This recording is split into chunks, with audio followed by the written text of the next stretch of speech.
Namo Om Vishnu Padaya Krishna Vistaya Bhutale Shrimati Bhakti Vedanta Swamiti Namine Namaste Saraswati Devi Gaula Bhani Pachaline Nivasisha Shunyavadi Pashtatara Satarine Jai Sri Krishna Chaitanya Prabhu Nityananda Shri Advaita Gadadhara Shiva Sari Gaura Bhaktavinda Hare Krishna Krishna Krishna Hare Hare Hari Rama, Hari Rama, Rama Rama, Hari Hari. Okay, now let me bring up the Bhagavad Gita for you in case you do not have it. I'm sure most of you have your Gita there with you, but just in case, we'll bring it up here. Okay, there you go. You can see hopefully double page screen. Yeah, we do. Okay, so comes Bhagavad Kishore. Okay, we're all ready. Everything's ready to go. Okay, recordings on, prayers have been said. I've got my iPad here to help out as well. Okay, we're ready to go. You ready? 1, 2, 3. Let's jump in. Hare Krishna. Mother side Cherry, you can read. Okay, thank you. Hare Krishna. Manmana bhava madbhaktyo madhyaji mam namaskuru mam evasyasi vaivam atmanam matparayana. Engage your mind always in thinking of me. Become my devotee. Offer obeisance to me and worship me. Being completely absorbed in me, surely you will come to me. Purport. In this verse, it is clearly indicated that Krishna consciousness is the only means of being delivered from the clutches of this contaminated material world. Sometimes, unscrupulous commentators distort the meaning of what is clearly stated here, that all devotional service should be offered to the Supreme Personality of Godhead, Krishna. Unfortunately, unscrupulous commentators divert the mind of the reader to that which is not at all feasible. Such commentators do not know that there is no difference between Krishna's mind and Krishna. Krishna is not an ordinary human being. He is absolute truth. His body, his mind, and he himself are one and absolute. It is stated in the Kurma Purana as it is quoted by Bhaktisiddhanta Saraswati Goswami in his Anubhashya commentary comments on Chaitanya Charitamrita, 5th chapter, Adi Leela, verse 41 to 48. Deha dehi viddeho vibhedo yam nesware vidyate kvachit. This means that there is no difference in Krishna, the Supreme Lord, between himself and his body. But because the commentators do not know the science of Krishna, they hide Krishna and divide his personality from his mind or from his body. Although this is sheer ignorance of the science of Krishna, some men make profit out of misleading people. There are some who are demonic. They also think of Krishna, but enviously, just like King Kamsa, Krishna's uncle.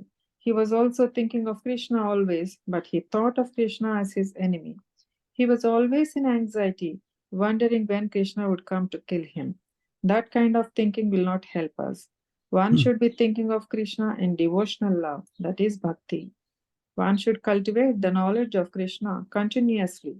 What is that favorable cultivation?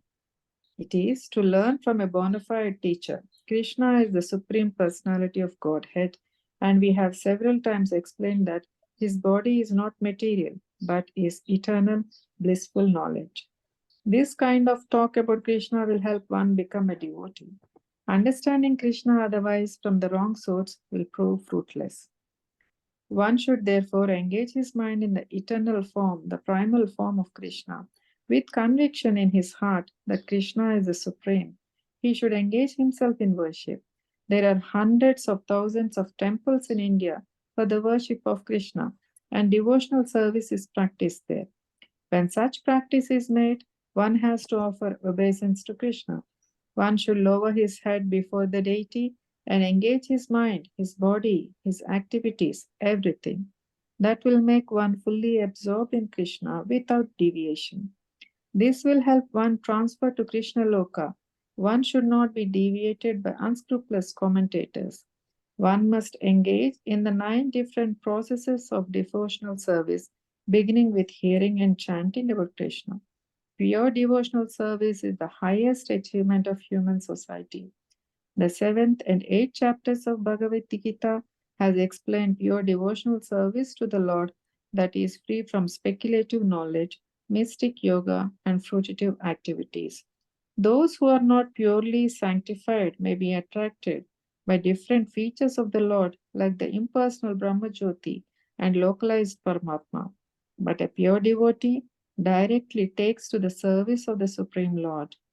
There is a beautiful poem of Krishna in which it is clearly stated that any person who is engaged in the worship of demigods is most unintelligent and cannot achieve at any time the supreme award of Krishna. The devotee in the beginning may sometimes fall from the standard, but still he should be considered superior to all other philosophers and yogis. One who always engages in Krishna consciousness should be understood to be a perfectly saintly person.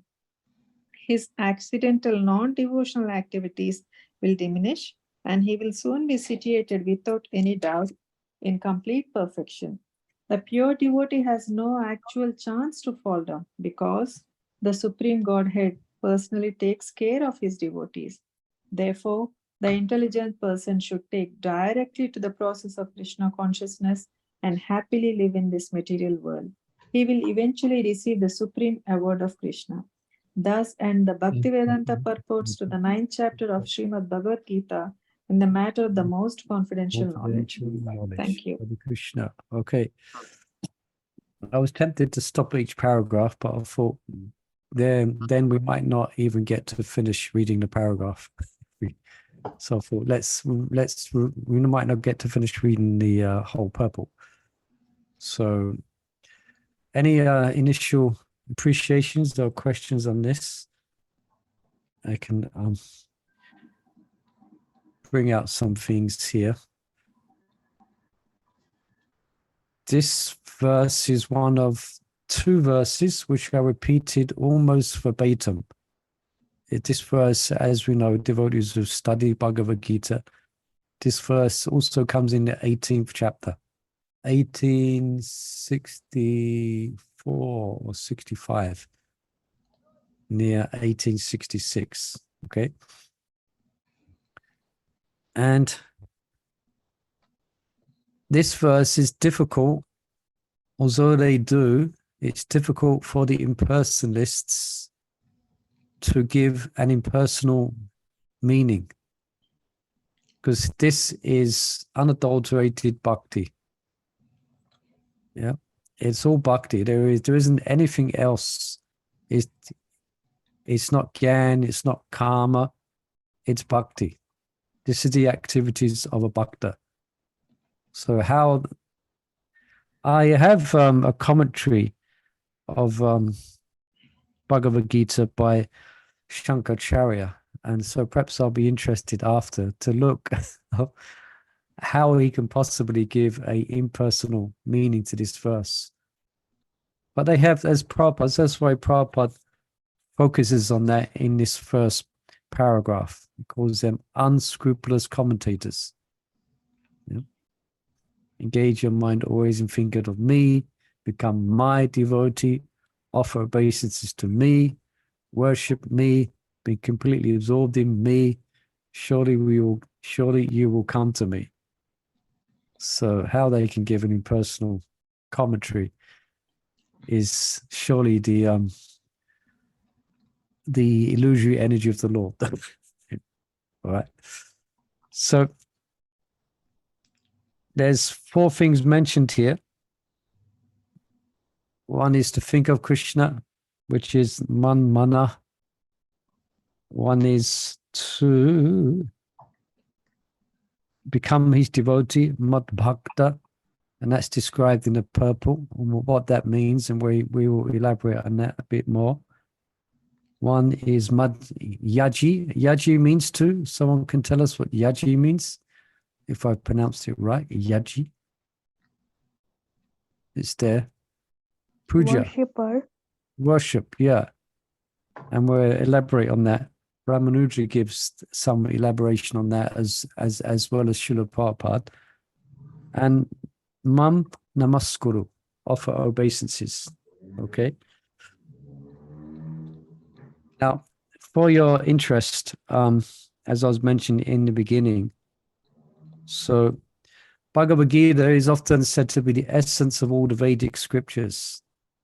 So the Vedic scriptures are vast, most of which is not available to us, but it's vast. So the essence of all the Vedas was spoken by Krishna to Arjuna in the form of Bhagavad Gita. Okay. So now of the Bhagavad Gita, do you remember we've explained before that it's divided into 3 parts? You got the first 6 chapters, the second 6 chapters, and the third 6 chapters. Yeah. So the essence of the Vedas is the Gita.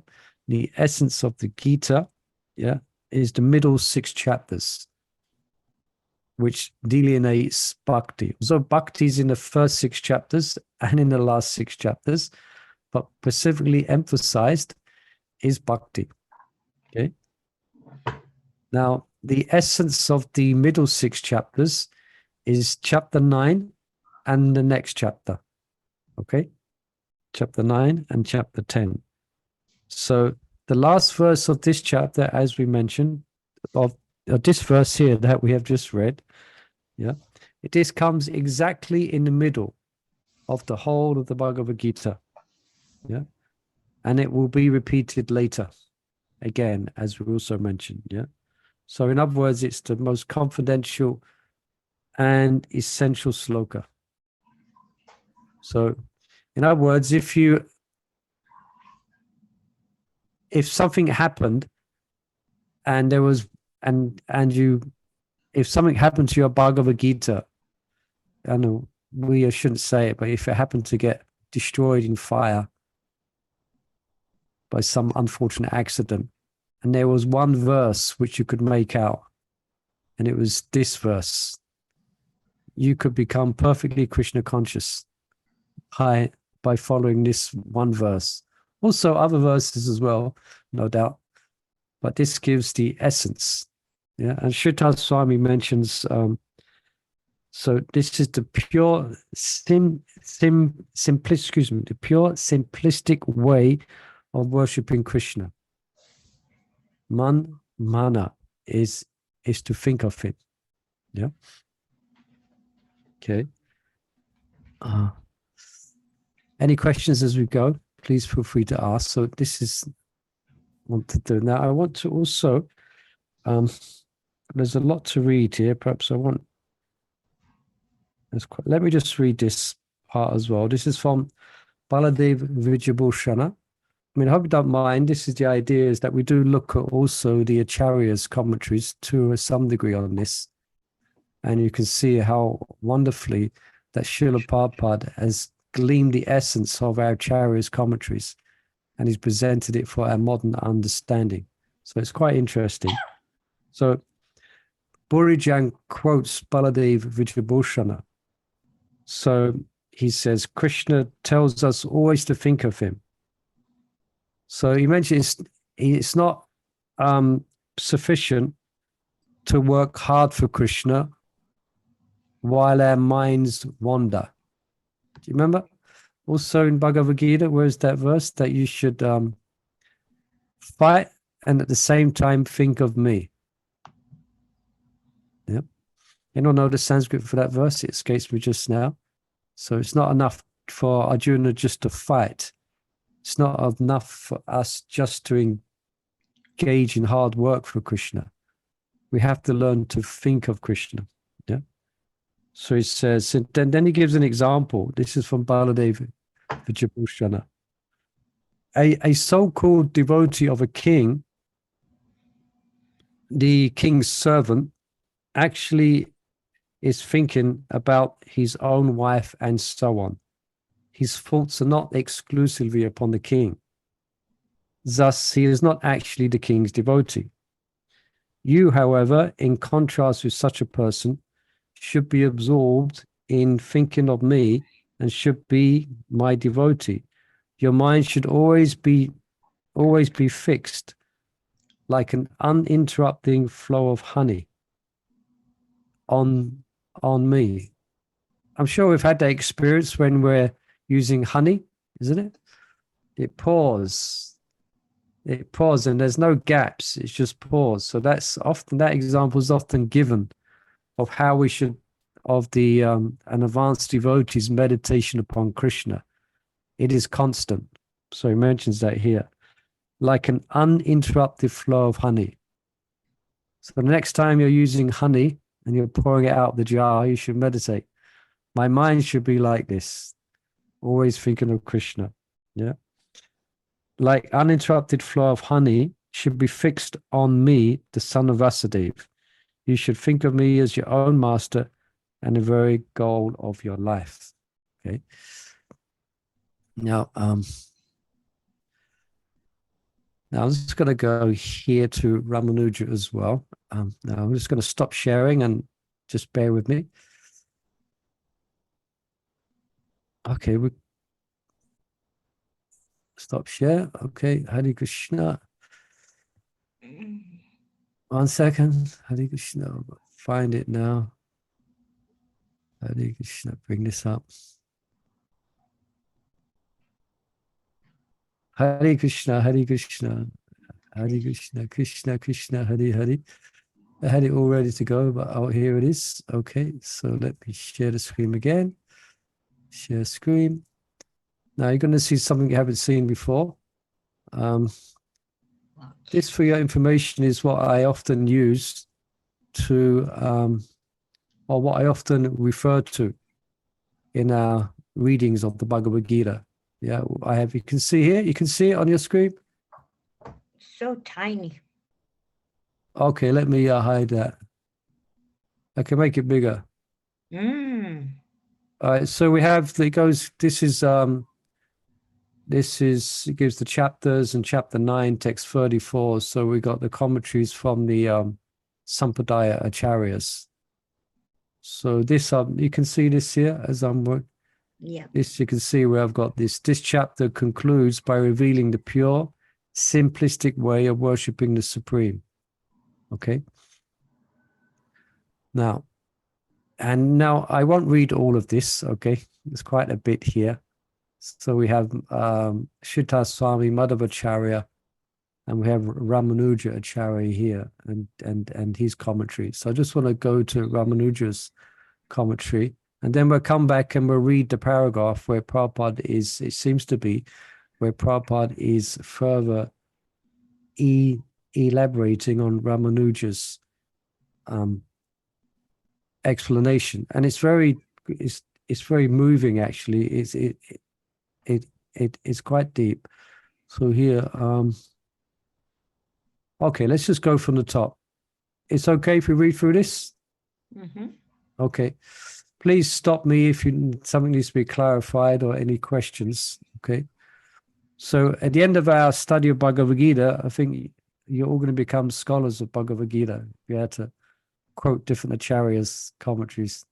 Although you only need to know Prabhupada's, actually, and you'll be set for life. But if you have an interest in this, here it is. Okay, the words manmana means to be always conscious of Lord Krishna. This means one's consciousness should always be focused on him as a continuous stream of thought. Okay, the Supreme Lord of all, the sole abode of excellence, devoid of any fault. Yeah. Is anyone have you met someone who's free of fault in this world? No. No. That's what we hear. Yeah. Krishna, yes. There is no fault in Krishna. Although, interestingly, demons find fault in Krishna. Shishapal found fault in Krishna. But that was by dint of his envious, because he was envious of Krishna. So an envious person will always find fault. But there is no fault in Krishna. Okay, so he's devoid of fault. He's omniscient, omnipotent, and omnipresent. So omniscient, his consciousness is everywhere, his potency is everywhere, and he's situated everywhere. So some of the words are a bit ancient, but one of indomitable will. The Supreme Lord Krishna, the sole source, the sole cause and sole origin of all creation, who is Parabrahman, the supreme manifestation of the spiritual substratum pervading all existence. Okay, I'm going to go forward a bit. Who possesses large, beautiful lotus-shaped eyes. And Prabhupada, let me just go to Prabhupada's purport here as well. And he mentions this. One should therefore engage his mind in the eternal form of Krishna. So we have to engage our mind in the eternal form of Krishna. So who has beautiful, large-shaped eyes, and his transcendental body is of a dark blue complexion. Lord Krishna, yeah, today there's a nice blue sky, isn't there?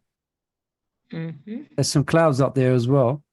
But the blue is so deep, and it's got like, at least from where I'm looking, the blue is so deep, and it's got a tinge of dark and the white there as well. So that's coming from Krishna.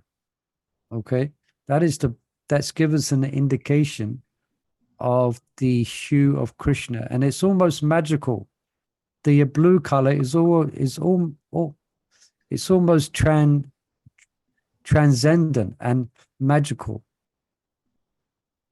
That's because it's actual reflection, it's actual coming from Krishna. So anyway, dark blue complexion. Lord Krishna is resplendent as 1,000 suns simultaneously shining. Lord Krishna is the epitome of all beauty and loveliness, with effulgent yellow-hued raiment. You know what this raiment means? Let me see if I can get a dictionary. Look up raiment. Yeah, it means garment. Yeah, garments, yes. Could you also look up this word as well, Mavalavanga? This word here, indomitable. Unless you know it. Indomitable. No, indomitable. I mean, I think it's indefeatable. But I'm just looking at it now, yeah. Yeah, you're right. Well, Mavalavanga's quite good at grammar, isn't she? She knows all the words. Yeah. Very good. Invincible, unconquerable, unbeatable, unassailable, impregnable, etc. Inviolable. Anyway, I think we get the idea. That's the thesaurus. Yeah. So again, I think we mentioned this before. So persons are looking for this kind of person in it, isn't it? And so therefore people create these superheroes, Superman, Spider-Man, or whatever you want to call it. But the real hero is Krishna. So this is what we're being encouraged to think of, to meditate upon. This is the ultimate instruction in bhakti. Epitome of all beauty and immaculate and diadem. I think that's a crown, isn't it? Dolphin-shaped earrings. All right. Sometimes it's called shark-shaped earrings. Mm-hmm. And we have, if you know, because I dress Krishna, actually I'm blessed to be dressing Krishna tomorrow. And we do have some earrings which are shaped like sharks or dolphins. So try to look out for that when you're taking darshan. Yeah. Celestial garlands, undulants that sense, bracelets, rings, and armlets. Okay, Lord Krishna, Ishvara Parama, the ultimate controller. Okay, who is the ocean of infinite mercy, compassion, beauty, ocean of mercy, compassion, beauty, sweetness, perfection, bounty, that means wealth, I think, and affection. So the ultimate, I was listening to Prabhupada this morning. He was highlighting this, Krishna is our best friend. Yeah. The refuge of all planes of existence in all the trillions of universes. Okay, let me go down here. This is where I want to get. Yeah. Okay. So, furthermore, one should be mad bhakto, have the consciousness permeated with unadulterated love.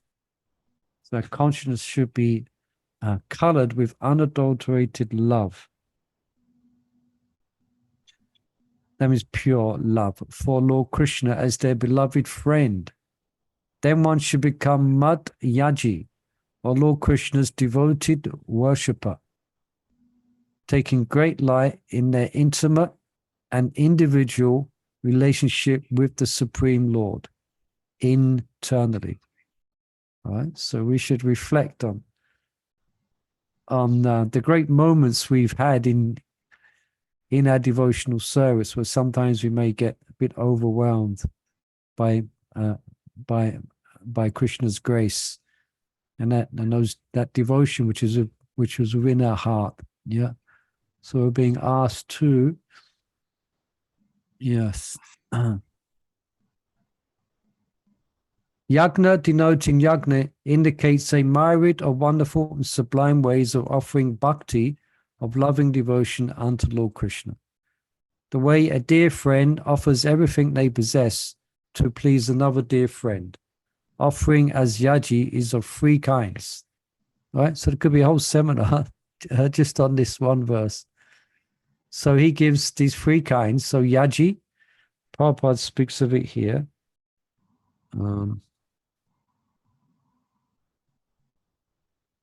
Yes.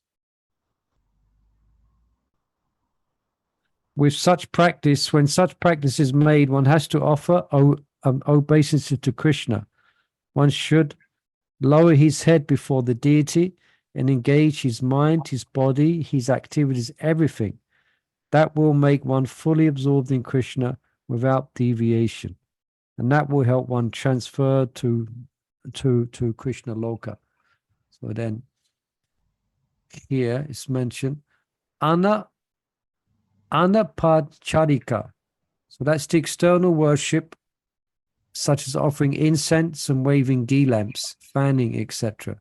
Then Samsparshaka. So that's a tactile service, as garlanding, applying unguents, smearing sandalwood paste. Then 3. Abhyadarika. Offering of vegetarian food, such as milk products, fruits, and vegetables. So that's exactly what encompasses devotional service. This is exactly what we're doing, yeah, in worshipping the deity. Yaji is thus rendering all kinds of pleasing and delectable services for Lord Krishna's supreme satisfaction. And whatever great or small is accomplished perfectly by bhakti or loving devotion, and by no other means. The purport is this: let my mind be so aligned that it takes great delight in always rendering such pleasing services to the Supreme Lord. Then he speaks about Namaskuru here. Okay, I read this as well. This infers to not let one's mind merely bask in the satisfaction of rendering service out of intimate love created by communal bliss with the Supreme Lord. It's quite a sentence. Let me read that again. This infers to not let one's mind merely bask, okay, in the satisfaction of rendering service out of infinite love created by communal bliss with the Supreme Lord. So, but to also prostrate in homage with humility to the Supreme Lord as the internal monitor within, as a Paramatma, and Supreme Soul who witnesses all thought and activities of every living entity. Okay, so there's quite a lot in there. But it's nicely written, isn't it, by Ramanuja? One should be totally surrendered, one who accepts the Supreme Lord as the only shelter and refuge. This is 2 of the 6 symptoms of Sharanagati, and who independent of him cannot tolerate existence.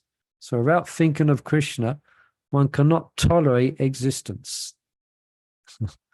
Therefore, such a person depends completely on him, thus disciplining the consciousness in one pointed focus, so that everything one does is directly related to the Supreme Lord.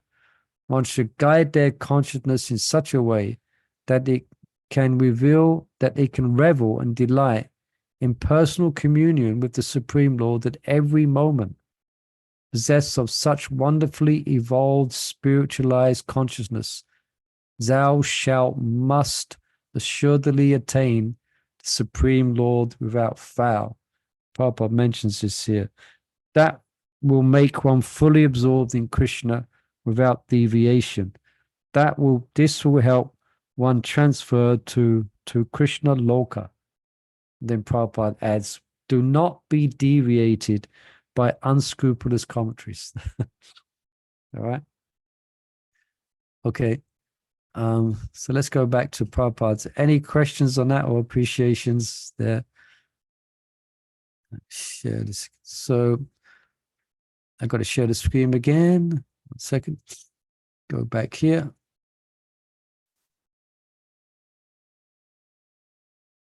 Okay. Hare Krishna. Okay, so it's still moving things around here. Okay. Okay. Yeah, you can see Prabhupada's purple, where he's describing this as well. Krishna is not an ordinary human being. Yeah. He's following our acharyas. He's absolute truth. His body, mind, and himself are one and absolute. Yeah. Okay. Hare Krishna. And any questions here? Anything else you want to bring out?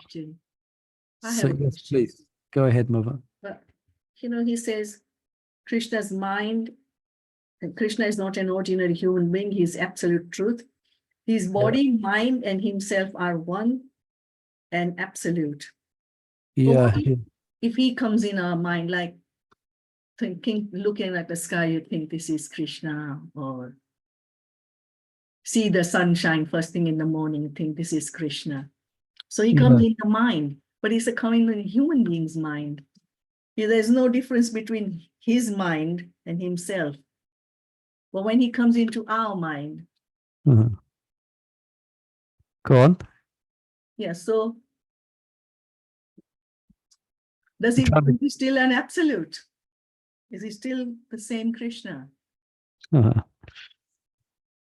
Interesting question. So what you're saying, if I've understood correctly, if we think of Krishna, if we meditate upon Krishna, is that Krishna fully manifest within our mind? Is that basically the question? Yes, that's the one.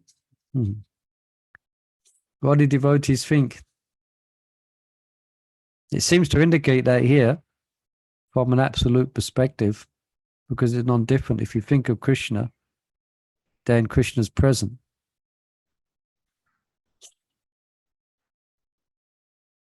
Doesn't Krishna say, like, I'm taste of water, I'm this, I'm that, I'm that? So, Rasuhamapsakuntaya. yeah, that's what I'm thinking. Yeah. Yeah. Yeah.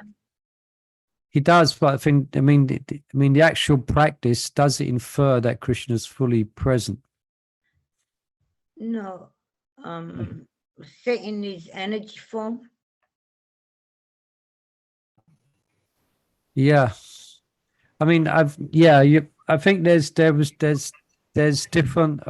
degrees that Krishna may be manifest. So I think it's a case of, we always might fall back on this, simultaneously one and different. Yeah, there is like where you can, we've mentioned this before in our other readings, you can bring your mind upon Krishna based on what you've heard. Yeah, like we just discussed, the blueness of the sky, the taste of Rasuhamapsakuntaya, the light of the sun and the moon. So that's you're using your faculties to meditate upon Krishna. And in one sense, it's Krishna. But in another sense, it's not the full manifestation. Like when we read in Srimad Bhagavatam, when Krishna appears to the devotees. Yeah. The quality of that revelation, it's called Shakshat Darshan, is different. It's when Krishna's internal energy reveals within the heart of the mind or fractionally in Shakshat Darshan to one directly in front of oneself than when Krishna manifests himself. So basically, Maharaj Krishna say that there is a difference. Although in one sense it's one, it is Krishna. The experience is going to be a bit different because it's Krishna manifesting through our conditioned mind and intelligence. You're muted there, Mavni. Yeah. Okay. Yeah. I just wondered when I read. I just wondered. Yes. Yeah. So, I mean, there is a difference when there's a difference in the devotees, because devotees, they spend their life meditating upon Krishna. Then advanced devotees will actually meditate upon Krishna's Leela and pastimes. And there's a big difference when Krishna, when a devotee's been doing that for many years, when Krishna actually appears, there's a big difference. This is Achintya Bheda Ved, isn't it? For Yeah, us. it's similar to one, but there's a big difference. All right, so Thank you. but this is what we're being asked to do. Asked to meditate upon Krishna. All right. Yeah. All right. And anything else from here? Yeah, which Krishna, and this Prabhupada gives extra things here as well. We should think of Krishna favorably. And he gives example of Kamsa, who thought of Krishna unfavorably. So Prabhupada says here, what did he say that? He said, yeah. There are some who are demonic. They also think of Krishna, but enviously, just like King Kamsa, Krishna's uncle. He was also thinking of Krishna, but he thought of Krishna as his enemy. He was always in anxiety, wondering when Krishna would come to kill him. That kind of thinking will not help us. All right. So if anyone's thinking of killing Krishna, you better give that one. That's not good. But at least you're thinking of Krishna. Actually, Narada Muni, Narada Muni glorifies the demons for being for being so absorbed in Krishna. He actually offers them glorification. He said that's the essence, or that's the goal of life, is to think of Krishna, because such persons will get purified and they will get liberated. But that's not uncool, but it's not very favorable. And one will not enter Krishna's pastimes following that line of sadhana. Okay. All right. Any other questions or comments? Otherwise, we can read a little bit from this here. So I'm going to stop sharing the screen again and go somewhere else. And last time I just read, but I thought this time we can read together. Here. I shall read and you can follow. So remember we read this at the end of the last chapter. This is nice poem form of this chapter that we have just read. So as we're reading through it, you can see it. Have I shared it? Yeah. No, I have. You can see it, yeah? Mm-hmm. Okay. So I can read through here, and you should be able to, those who have been following and we've been paying attention, you will recognize the verses. And for your help, it's got the verses here. So if you like, you can have your Gitas at the ready and you can quickly glance at the verses. Yeah, for instance, the first one is text 1 to 3, then 4 to 6, like that. And who is speaking is given here. Okay. And then we'll ask you a couple of questions, not many, just 3 questions on chapter 9 before we might move on to chapter 10. So, dear Arjuna, since you have no envy toward me, I present more wisdom to relieve your misery. No instruction you could learn shall ever equal this. King of lessons, granting you direct, unending bliss. Hear with faith, for faithless men do not achieve the goal. Faithlessness brings birth and death, imprisoning the soul. Then text 4 to 6. I extend unmanifest throughout totality. Although I don't live in them, all beings live in me. Mighty winds blow everywhere and yet rest in the sky. Just as souls move everywhere while in me they reside. Though I maintain everyone and all the cosmic parts, see how I am mystically aloof and stay apart. Just behold my mystic opulence here. Universes come from me and end with Brahma's death. Quickly I create again as one exhales a breath. I bid all to manifest and manifest again. I bid all to be annihilated in the end. While I am attending to destruction and creation, I stay unattached and keep a neutral situation. Remember we had that discussion on that subject? Though a tiny part of me creates this cosmic storm, fools cannot detect me, avajananti mam buddha, when I come in human form. Missing me, such baffled souls pursue a godless route. Without me, their hopeful projects never quite work out. Great souls, on the other hand, know my divinity. I protect them always, as they lovingly serve me. Always chanting, always bowing, always finding ways. Resolute devotees worship me with love every day. Others seeking knowledge end up somewhat misinformed, taking me as one or all, or in my cosmic form. But it is I who am the charm, the ritual, the ghee, fire, right, the healing herb, are just the same as me. Universal Father, Mother, Patriarch, and Om, purity and Vedic knowledge are all me alone. I sustain and shelter all, there is no better friend. I am the endless seed, both the beginning and the end. I command the sky to clear and I supply the rains. I am death from deathlessness, both soul and its remains. Some search the Vedas, seeking the heavenly employment. Born on Indraloka, they drink soma for enjoyment. After lengthy pleasures, pious credits run their course, leaving Vedic scholars to take birth again by force. Meaning but to worship me, they choose a faulty creed. My devotees never fall, I carry what they need.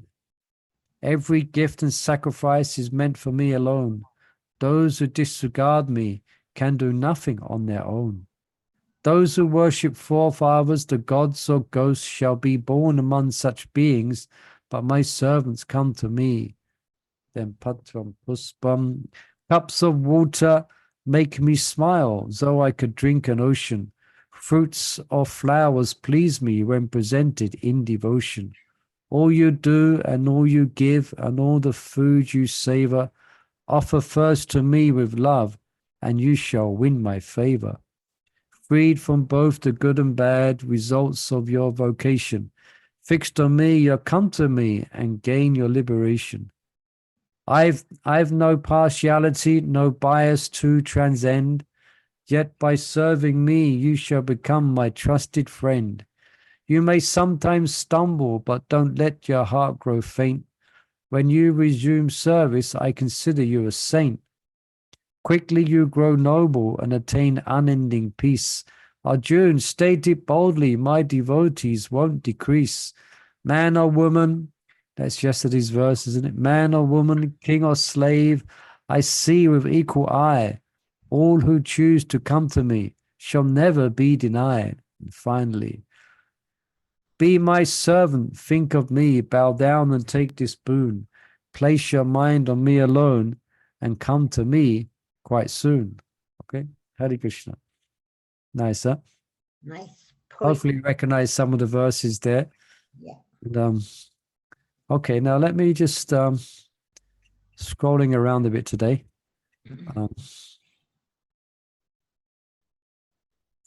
Hare Krishna, Hare Krishna, Krishna. Okay.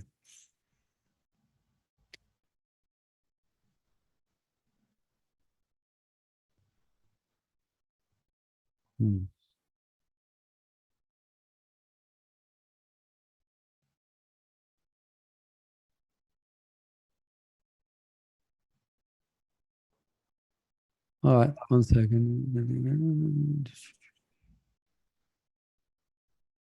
Okay, I got it here. All right, so question. So you all ready on your buzzers? Already? They're just going to ask three. Just going to ask 3 questions, and they're quite good questions because it gives a summary of the chapter as well. So, how does Krishna describe his relationship with his creation, the cosmic universe, in chapter 9?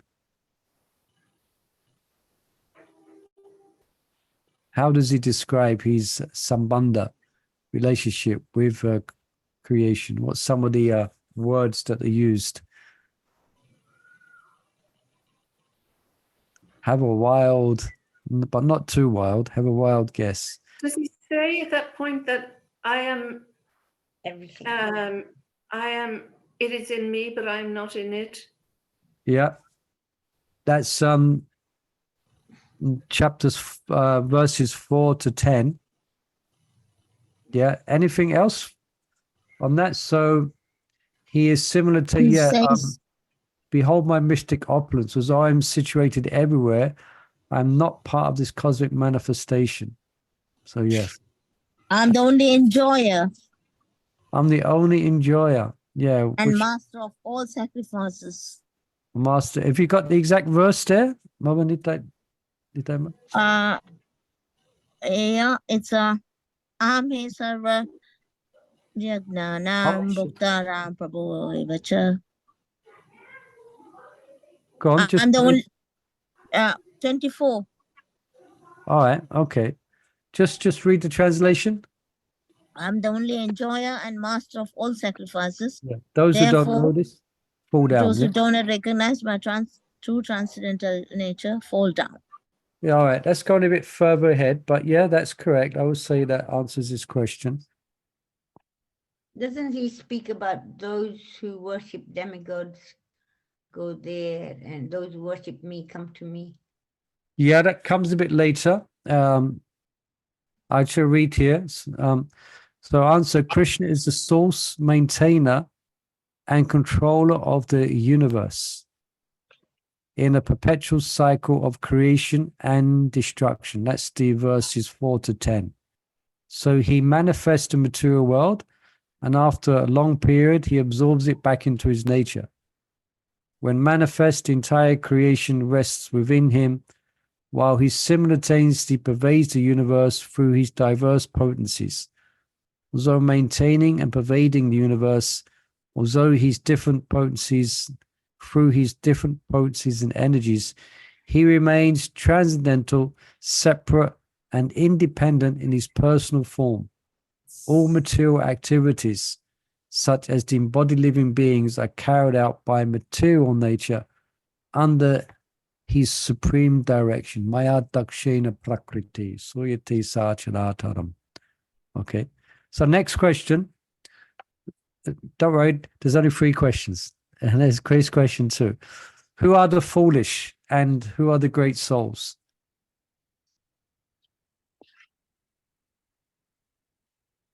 Who's the foolish? I can give The you ones who think they can enjoy themselves without Krishna. Yeah, they're sure they're foolish. No, but look at another answer here. Avajananti mam mutha manasim tanam ashritam. What do they think?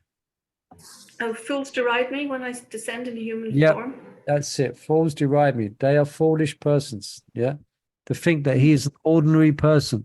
Just like the Kauravas thought Krishna was an extraordinary person, but a person. But a person of this world. Yeah. So, and the great souls? Oh, he's a supreme. Worship me with faith. Worship me with faith. Trying to think of the verse. So, Manmana Bhava Mad Bhakta. Atmanastu Mam Partha. yeah, 9:14.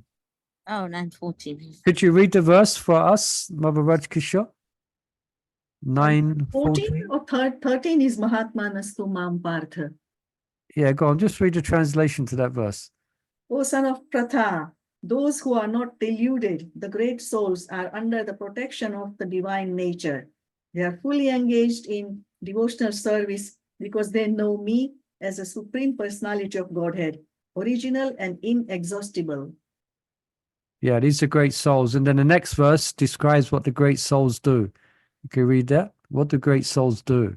That's a Satatam great soul. kirtayanto mam, yaptantascha dradavrata, namasyantascha mam bhaktya, nitya yukta upasati.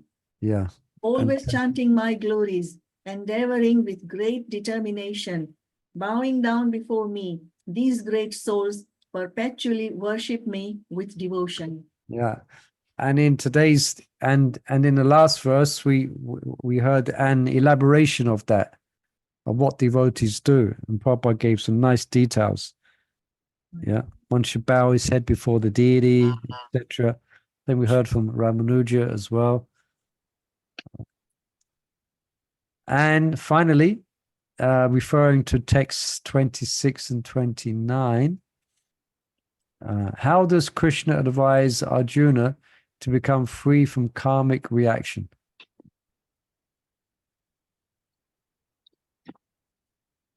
So Arjuna is contemplating a lot of reaction for what he's about to do. So Krishna pacifies him. Like whatever we do, like when we're cooking and everything, whatever we do, offer it to Krishna.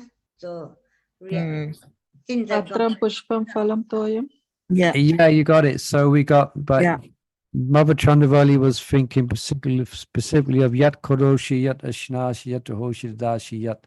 Remember that verse?